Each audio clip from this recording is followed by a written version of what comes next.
Colonel Shailendra sir, हमने अभी समझाया कि आखिरकार किस तरीके से हर मोर्चे पर जो इजराइल है वो तैयार नजर आ रहा है और उसने सभी को बड़ी चोट पहुंचाई है, वो हमास रहा हो, हिजबुल्लाह रहा हो या फिर हूती रहा हो, हर मोर्चे पर वो तैयार है। लेकिन क्या आने वाले वक्त में ये लिस्ट लंबी होने वाली है और चीफ है जो इनका नाम जुड़ जाएगा? मैंने आपको पहले भी कहा, ये जो नाम आप पढ़ते जा रहे हैं ना, ये सिर्फ एकेडमिक इंटरेस्ट, किसी का नाम ए है, किसी का नाम बी है, किसी का नाम सी है, कोई फर्क नहीं पड़ने वाला। ज़्यादा बड़ी बात यह है कि हिजबुल्लाह, हमास और हूती इंक्लूडिंग इवन ईरान इस समय घबराहट में है कि उनका नंबर कब आने वाला है। जो C D E F G H I J वो लोग इस समय भाग रहे हैं। क्यों?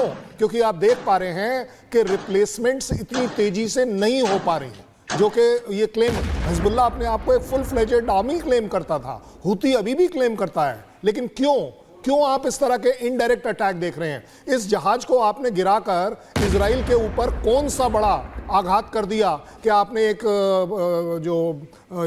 जिसको बोलते हैं ट्रांसपोर्ट शिप जो है, जो शिपिंग लेन्स में चल रही है, उसको आपने गिरा दिया। क्या कर दिया आपने? क्या इजराइल उससे रुक जाएगा? क्या इजराइल को उसका लॉस हो जाएगा? अरे 100, 125, 200, 500 करोड़ रुपए इस तरह से बर्बाद होना कोई बड़ी बात नहीं है इजराइल के लिए, मैटर करता है। अब ये जो आप फोटो देख रहे हैं आपके इस पर, ये कौन भाग रहा है? ये हूती भाग रहा है।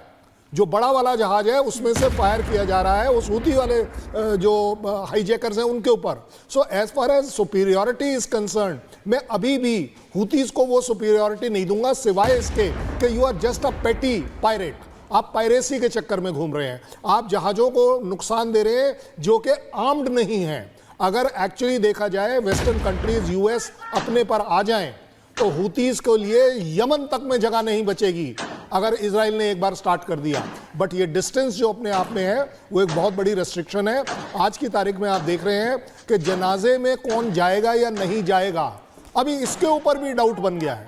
अदरवाइज लोग डिक्लेयर करते हैं, लोग अपने सो कॉल्ड इस तरह के लीडर को एक तरह से पर्सोनिफाई करते हैं, उसको एक बड़ा दर्जा देने के लिए कि देखिए जी जनाजा जा रहा है। जनाजे में जा क्या रहा है? सिर्फ एक वो उंगली में अंगूठी से तो आइडेंटिफाई हुआ है।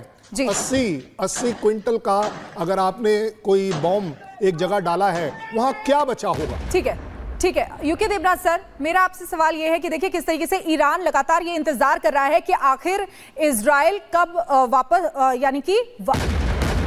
वापस रिवर्ट बैक करेगा, और इजराइल ने अभी तक नहीं किया है। लेकिन यहां पर हिजबुल्लाह का जो नया चीफ था उसको ढेर कर दिया गया है, तो इसे क्या चेतावनी समझा जाए?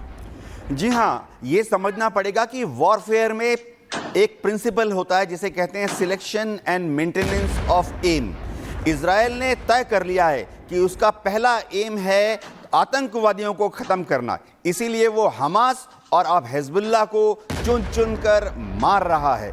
उसका थर्ड ऑब्जेक्टिव होगा हूती को टालना, हूती को खत्म करना, और सबसे बड़ा ऑब्जेक्टिव इस वॉर के लास्ट फेज में इजराइल ने करना है, वो है ईरान को हमला करके ईरान की war fighting, war waging potential को कम करना। लेकिन कहीं ना कहीं ये भी है कि मैं आपके पास आ रही हूँ सर, ये समझाइएगा कि ईरान की तरफ से जो अटैक किए जा रहे हैं, इजराइल को कहीं ना कहीं लॉस तो हो रहा है, वो भले ही छिपाने की कोशिश कर रहे हैं, लेकिन जो एयरबेस की तस्वीरें वो भी सामने आई हैं इसी बीच। देखिए, आप कभी भी ये चीज पॉसिबल नहीं कर पाएंगे कि इजराइल अगर सुपीरियर है तो उसके ऊपर अटैक होगा ही नहीं, उसके ऊपर इसके बारे में बताइएगा थोड़ा। ये जो एयरबेस है, अगर आप देख रहे हैं, ये जितने काले स्पॉट्स आपको दिख रहे हैं ना, मेन वाले, दीज आर द प्लेसेस जहां कहीं ना कहीं बॉम्ब्स ने आकर नुकसान किया है। ऐसा नहीं है, अगर आप इसी पिक्चर को पूरी तरह से देख लें तो आपको कहीं भी ये नहीं दिखाई देगा कि कोई एक जहाज जल रहा है।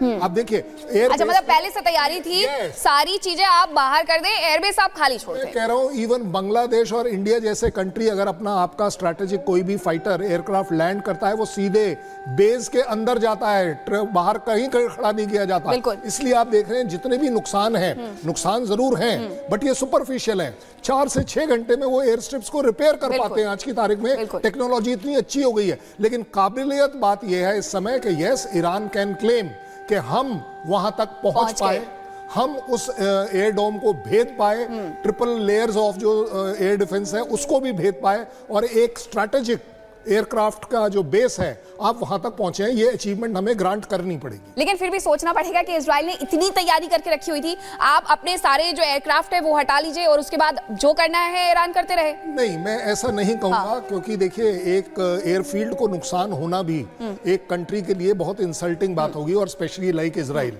ऐसा नहीं है। लेकिन ज्यादा बड़ी बात यह है कि जो मेजर नुकसान होता है, नुकसान देखा जाता है जब आपके एयरक्राफ्ट्स डिस्ट्रॉय हो रहे हैं। आपकी एयरफील्ड के ऊपर अगर कोई छोटा मोटा बॉम्ब गिर भी गया, 10 फीट 20 फीट का खड्डा भी हो गया, आप मेरे से देवनाथ सर से पूछ लीजिए, 4 से 6 घंटे में वो रिपेयर हो जाता है। जी। एयरफील्ड को रीएक्टिवेट करना is a matter of minutes, उसको जो रीले करते हैं। लेकिन ज्यादा जो अचीवमेंट वाली बात जो मैं कह रहा हूं कि यस नुकसान हुआ है, मैं कहता हूं ईरान टेल अवीव तक पहुंच पा रहा है, ये बहुत बड़ी बात। लेकिन आपने जो ये बात कही है कि अब इसे 5 से 6 घंटे में रिपेयर किया जा सकता है, तो उसके हिसाब से तो ये नुकसान भले ही कहा जाए लेकिन फिर भी नुकसान नहीं है।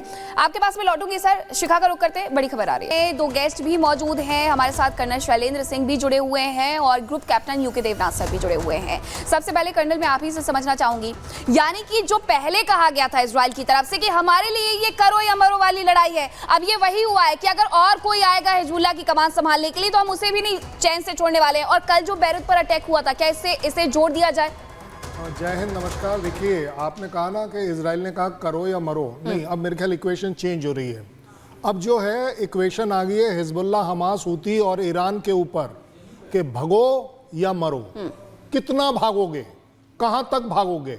अब जिस तरीके से आप सिलसिलेवार देख रहे हैं, ये क्लैरिटी से दिखाता है कि इजराइल ने पेनिट्रेशन जो है हिजबुल्लाह में बहुत अंदर तक कर लिया, even to the extent Iran में कर लिया है। अदरवाइज एक बैठक में हाशिम को इस तरह से मारना, उसकी इंटेलिजेंस लेना, पिन पॉइंटेड एक्यूरेसी के साथ उसी जगह पर स्ट्राइक करना, ये सब कोइंसिडेंस नहीं है, ये प्रॉपर प्लान्ड है। उन्होंने सेकंड और थर्ड रिंग के जितने लीडर्स हैं उनको सर्विलेंस में रखा हुआ है।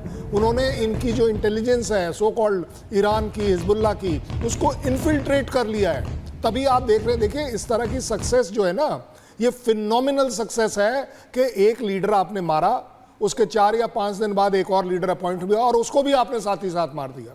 ये बहुत बड़ी अचीवमेंट है, मैं कहता हूं इजराइल के लिए। अच्छा है बुरा है वो बाद में हम बात कर सकते हैं, लेकिन ज्यादा बड़ी बात यह है कि इजराइल बड़ी क्लैरिटी से डिक्लेयर कर रहा है कि अब आप देखते जाइए, आप लीडर एक और भाई खड़ा करिए। हाशिम भाई उसका चचेरा भाई था, ममेरा भाई था, ये सारे के सारे टेररिज्म के भाई थे, और टेररिज्म के भाइयों को खत्म करना एक तरह से open declaration, open challenge Netanyahu दे चुके हैं कि जो भी हमारे इंटरेस्ट के खिलाफ काम करेगा या काम करता पाया जाएगा, हम उसे एलिमिनेट जरूर करेंगे, उसमें कहीं कोई कंसेशन नहीं होगा, और उसके लिए किसी हद तक भी जाना होगा वो जाएंगे। क्योंकि आप देख रहे हैं ये सारे eliminations beyond the enemy line हो रहे हैं, बेरूट में हो रहे हैं, वहां ईरान में हो रहा था जब आपने सिनवार को मारा था। सबसे बड़ी बात यह है कि यस, इजराइल ये बात कहने की क्षमता रखता है। बिल्कुल बड़ी बात आप यहाँ पर कह रहे हैं कि इजराइल ये कहने की क्षमता रखता है। सर यूके देवनाथ सर आपके पास भी आऊंगी, लेकिन उससे पहले ये बड़ी खबर का रुख कर लेते हैं। ईरान समर्थित हूती के लड़ाकों ने रेड सी में ब्रिटेन के शिप को निशाना बनाया है। हूती ने हमले की तस्वीरें भी जारी की हैं। पनामा फ्लैग ये शिप ब्रिटेन का था। यमन के हेदियाई एयरपोर्ट सिटी से 70 मील दूर इस शिप को हूती ने निशाना बनाया है। तो देखिए किस तरीके से रेड सी में भी हूती का हमला चल रहा है। यहाँ पर जहाज पर ड्रोन अटैक किया गया है और ये लगातार चल रहा है। हमारे साथ ये तस्वीरें दिखा रहे हैं और यूके देवनाथ सर हैं, उनसे हम बात करते हैं। सर देखिए किस तरीके से रेड सी पर भी अब ये ड्रोन अटैक किया जा रहा है। इधर इजराइल जो है वो नई कहानी जो है, यानी कि जिस तरीके से ये युद्ध हो रहा है, नई कहानी लिख रहा है। इजराइल लगातार ताबड़तोड़ अटैक कर रहा है हिजबुल्लाह के खात्मे की तरफ है। नए चीफ को भी ढेर कर दिया गया है जिस तरीके से। लेकिन सबसे बड़ी बात यह है कि नजर आज खामनेई क्या कहने वाले हैं इस पर भी रहेगी, क्योंकि आज नसरुल्लाह का जनाजा भी निकाला जाने वाला है। जी हाँ,